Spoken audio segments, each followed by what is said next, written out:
Hey folks, and welcome back to Glenn and Adrian's Rock Talk. That's Adrian. And that's Glenn.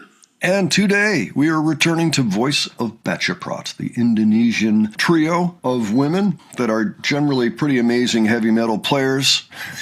They also delve into a little bit of rap here and there once in a while. I don't know exactly that we're going to get that today. However, they are doing a Beastie Boys song, but it's Sabotage, which was off Ill Communication, which is when they really tried more to be a kind of a hard rocking outfit as opposed to straight up rap like they were their first couple albums. I haven't heard anybody cover this before, so I thought it would be great. It says live at Head in the Clouds, LA in 2023. So apparently a festival. Adrian, any comments on any of this? I heard Voice of Baceprot before. Beastie Boys kind of flew under my radar, and I don't know why, but it just sort of happened. I've got Paul's Boutique, the second album, and I've also got, I had Ill Communication. I don't know where it is now. I couldn't find it. But I like both of those. They're a little bit different. They're a little off the beaten path from what we normally steep ourselves into. Beastie Boys is one of those huge bands that maybe passed a few rock fans by because they just, not my thing. They made a big impact, and they've been very influential.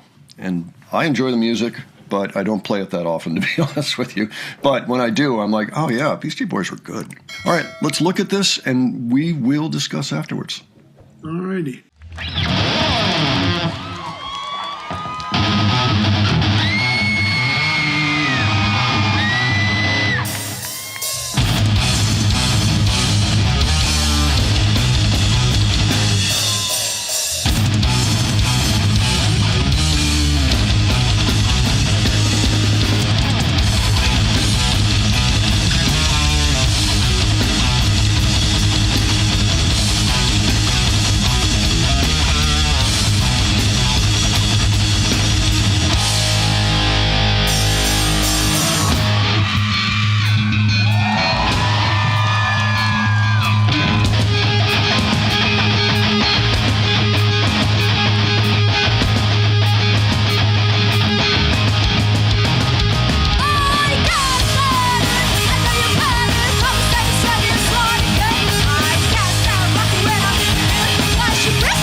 Okay. Wow. Okay. I love the energy they brought to that thing.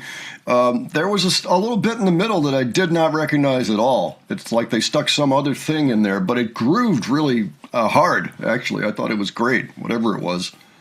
But Adrian, what did you think of that? Well, just by listening to it, I can kind of tell it's Voice of Baceprot covering a Beastie Boys song. Well, I know the Beastie Boys anyway. Well, I've heard of them. You know, they do like basically hard rock with rapping over it. Yeah, with some samples. And actually, I think the samples are why a lot of people tuned out at first, because at the point that they were putting these records out, some people totally embraced sampling, and it was a big deal, you know. I mean, it was all over rap music, for example. But a lot of rock purists didn't like it at all. They're like, samples? No, I don't want samples in my music. But yeah, I mean, I know that in the original song, they've got record scratches in some of the places where she was playing guitar, you know, like, and some of those record scratches ended up sounding like, you know, squeaky toys or rubber duckies or, you know, things like that, which they were funny too. They used a lot of humor in their music as well. So I highly recommend Beastie Boys just as an exercise. I mean, if you want to listen to something that was really good that maybe a lot of people overlooked at the time, even though they were popular, I mean, like, check out Paul's Boutique or check out Ill Communication in particular. That's what I would say. But I loved what they did with this. They have so much energy that they're bringing, and the crowd is totally feeding on it, you know, and back and forth. You know, they're in a good feedback loop that way. And it's funny, you know, you look at them on stage, you realize, oh, right, they're all about 5 feet tall. And so they're making this monstrous sound and really just kicking some butt, you know. And I love that. I love that so much. I also love that they know who the Beastie Boys are, because that was a long time ago, folks. You know, this song came out in, I believe, 91, 35 years. 35 years? 35 years, yeah. Some people are throwing stuff at their screens now. Shut up! It wasn't 35 years ago. Yeah, Master of Puppets, this is their 40-year anniversary, the Metallica album. Yeah, I mean, time flies, doesn't it? But, yeah, so I'm elated that they know even who the Beastie Boys are. But I enjoyed that a lot. I thought it was great. And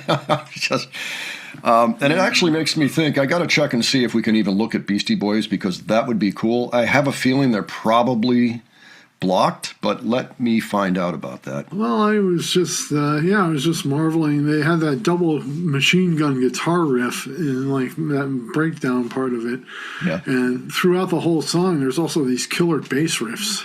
Yeah. Oh, yeah. Oh, she was just on fire. Yeah. She's incredible. And she also is kind of a funk fan too, and she does the slapping a lot. So for that reason, too, I mean, there are a lot of reasons I could see why Beastie Boys were a good match for them to cover. They are a phenomenal band. They really are. Yeah, voice sounds tremendously different from the original, of course, but who cares? Right. It adds a refreshing dimension to the song, I think. And that's always the case, you know, with their cover songs.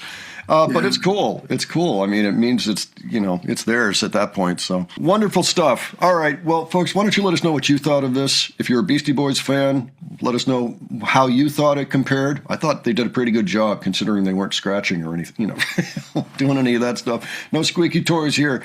But it was really, really cool. I like the way they rocked it out incredibly in front of this crowd. If you have other suggestions for us, you can leave those below. Okay. Give your general thoughts on this performance as well, and let us know if you're a Beastie Boys fan and if you actually saw the Beastie Boys perform. And if you enjoyed this video, please give it a like, and if you enjoyed the presentation, please subscribe. All right, thanks so much for joining us today. We will catch you on the next one. Take care, folks. See you all later.